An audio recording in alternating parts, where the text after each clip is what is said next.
AutoCAD की इस series में ड्रॉ टूल्स के बारे में सीख रहे हैं, जिसमें कि रेक्टेंगल और पॉलीगन। अब इस रेक्टेंगल और पॉलीगन इसका शॉर्टकट की होता है REC फॉर रेक्टेंगल हो जाता है,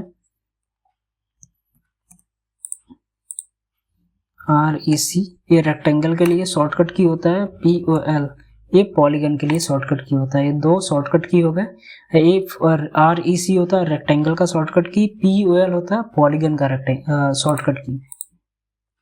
अब अगर पॉलीगन की हम बात करते हैं तो पॉलीगन कोई भी अगर 3 साइड्स को मिला के मिनिमम 3 साइड्स की रिक्वायरमेंट होती है एक पॉलीगन बनाने के लिए। या फिर ऐसे भी कह सकते हैं कि कोई भी क्लोज्ड लूप, जैसे कोई भी क्लोज डायग्राम होता है, अगर वो डायग्राम क्लोज हो गया तो वो एक पॉलीगन का शेप हो गया। पॉलीगन हम लोग कैसे भी बना सकते हैं बेसिकली। वैसे पॉलीगन जो होता है वो डिफरेंट साइड्स को मिला के ही बनता है। अब जैसे ये साइड्स हो गई ट्रायंगल की, अब ये 3 साइड्स क्लोज होनी चाहिए तभी एक पॉलीगन एक कहलाएगा। अगर 3 साइड्स क्लोज नहीं हो रही हैं तो वो पॉलीगन नहीं होगा। जैसे इसमें मिनिमम 3 साइड्स क्लोज हैं, ये भी पॉलीगन है। इसमें 4 साइड्स हैं, इसमें 5, 6, 7 ऐसे 8, 9, 10 ऐसे इनफाइनाइट बना सकते हैं। अगर इनफाइनाइट लाइंस को मिला के हम लोग एक पॉलीगन बनाते हैं तो वो पॉलीगन, उस पॉलीगन को हम लोग सर्कल बोलते हैं। वह भी सर्कल भी एक पॉलीगन है, लेकिन उसमें क्या होता है, उसमें इनफाइनाइट जो ये लाइन सेगमेंट होता है, ये लाइन बहुत छोटी छोटी होती चली जाएंगी। तो जब इनफाइनाइट लाइन मिलके एक क्लोज लूप बनाएंगे तो वो सर्कल का रूप ले लेता है, तो उसको हम लोग सर्कल बोलते हैं। जैसे मैं अभी पॉलीगन POL होता है इसको शॉर्टकट की। अब मैं एक एक करके आपको दिखाता हूँ पॉलीगन। जैसे मिनिमम मैं 3 साइड्स लेता हूँ। 3 साइड के लिए एक मैंने देखिए यहाँ पे इनस्क्राइब्ड ट्रायंगल में ड्रॉ करता हूँ। अब जैसे ये हो गया, अब देखिए यह भी एक पॉलीगन है। यहाँ पे अगर क्लिक करेंगे यहाँ पे पॉलीलाइन लिख रहा है। पॉलीलाइन क्यों लिख रहा है? क्योंकि ये लाइन जो है वो एक दूसरे से कनेक्टेड है, ये पॉलीलाइन हो गई। लेकिन ये जो शेप बन रहा है ये पॉलीगन का शेप है। ये इस शेप को हम लोग ट्रायंगल बोलते हैं, लेकिन यह भी एक पॉलीगन है। अब POL इंटर कर दिया मैंने, पॉलीगन हो गया। इसमें 4 साइड मैंने इंटर कर दी। अब यहाँ पे देखिए ये इनस्क्राइब्ड और सर्कमस्क्राइब्ड पूछ रहा है। अब देखिए यहाँ पे अब ध्यान से इसको देखेंगे तो इनस्क्राइब्ड इन सर्कल, इस क्या बोल रहा है, इनस्क्राइब्ड इन सर्कल मतलब सर्कल के अंदर बनाना है। और एक बोल रहा है सर्कमस्क्राइब्ड अबाउट सर्कल, एक बोल रहा है सर्कल के बाहर बनाना है और एक बोल रहा है सर्कल के अंदर बनाना है। तो कोई भी डायग्राम आप यहाँ पे जब पॉलीगन से आप बनाएंगे तो वो हमेशा ये पूछेगा कि आप कोई जो भी डायग्राम बना रहे हैं वो सर्कल के अंदर बनाना है या फिर सर्कल के बाहर बनाना है। मैं एक इसमें सर्कल बना के आपको दिखाता हूँ। जैसे ये देखिए सर्कल हो गया, एक सर्कल, और यहाँ पे एक और सर्कल हो गया, यहाँ पे 2 सर्कल आ गए। अब मैं इसी कमांड को एक्टिव करता हूँ, पॉलीगन को मैं इंटर कर लेता हूँ। इस बार मैं 5 साइड या 6 साइड को इंटर कर लीजिए। अब देखिए जैसे ही मैं इस सर्कल का सेंटर पॉइंट, क्योंकि पॉलीगन ड्रॉ करने के लिए हमेशा आपको सेंटर पॉइंट चूज करना पड़ेगा।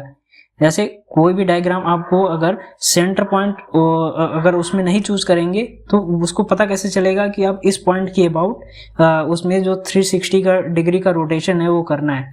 तो वहां पे एक आपको वह सेंटर पॉइंट ड्रॉ करना है। सेंटर पॉइंट ड्रॉ करने के बाद यहाँ पे आपको 2 ऑप्शन आएगा कि एक सर्कल के अंदर बनाना है, मैं इसमें सर्कल के अंदर बना रहा हूँ और इसमें सर्कल के बाहर बना रहा हूँ।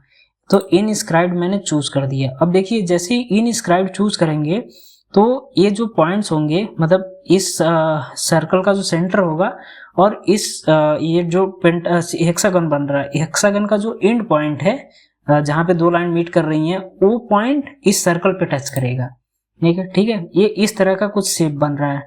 और फिर मैं दोबारा इसी कमांड को एक्टिव करता हूँ। 6 लाइन मैंने इसमें 6 लाइन सेलेक्ट कर लिया। अब इसमें मैं सर्कमस्क्राइब सेलेक्ट करता हूँ। तो देखिए यहाँ पे क्या हो रहा है, यहाँ पे अब इसका जो ये हेक्सागन है, हेक्सागन का यहाँ पे 2 लाइन जहाँ मीट कर रही थी वो नहीं टच कर रहा है सर्कल से।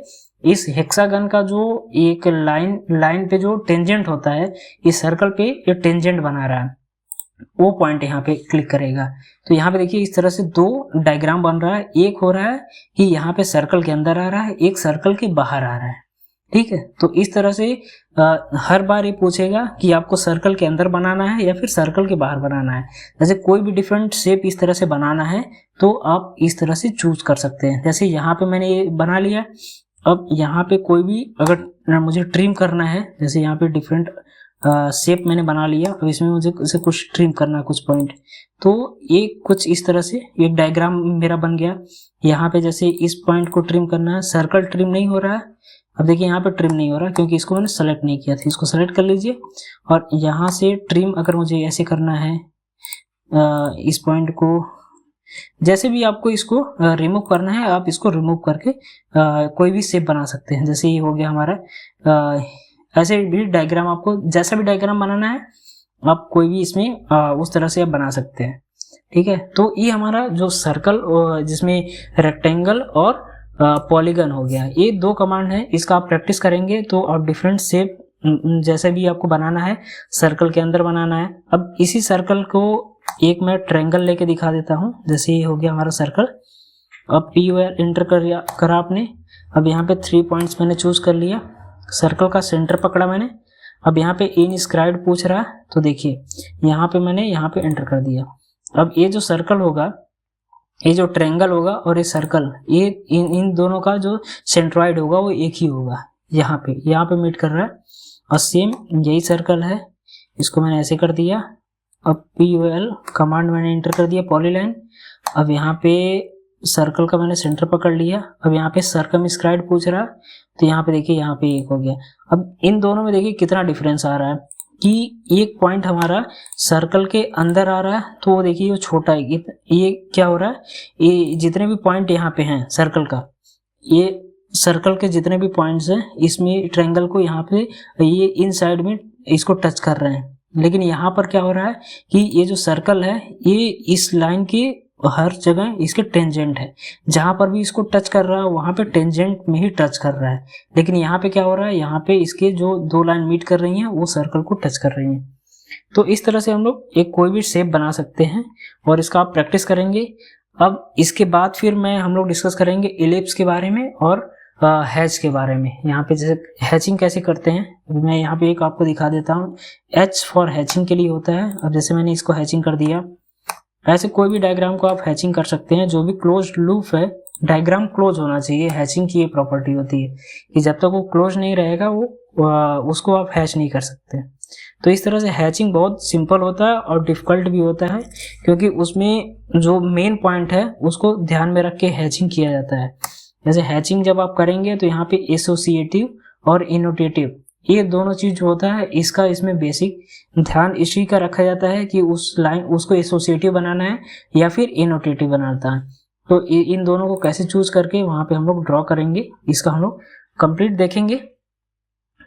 ठीक, और इस लेक्चर में अगर आपको समझ में नहीं आया हो तो आप कमेंट करिए और मुझसे पूछ सकते हैं। और बाकी आपके जितने भी दोस्त हैं, जो भी लोग इस वीडियो को देख रहे हैं, सबको शेयर करिए। और सिविल इंजीनियरिंग से रिलेटेड अभी और भी टॉपिक्स आएंगे जिसमें कि आपको एस्टिमेशन, कॉस्टिंग और उसमें जैसे डिफरेंट टूल्स हो गए उसका क्या यूज़ होता है, या फिर प्रैक्टिकल जो नॉलेज है वो सब हम लोग इसमें डिस्कस करेंगे। धीरे धीरे आएगा अपना सारा चीज़। तो ज़्यादा से ज़्यादा लोगों को शेयर करिए और जो भी कॉलेज में बच्चे पढ़ रहे हैं उनको भी शेयर करिए, या फिर आपके जो रिलेटिव हैं जो सिविल इंजीनियरिंग सीखना चाहते हैं और अभी कॉलेज में हैं या फिर डिप्लोमा कर रहे हैं, सबके साथ शेयर करिए और ज़्यादा से ज़्यादा लोग जुड़िए, जैसे कि ये जो हमारा फ्री लेक्चर है ये इसका सब लोग लाभ उठा पाएँ। धन्यवाद।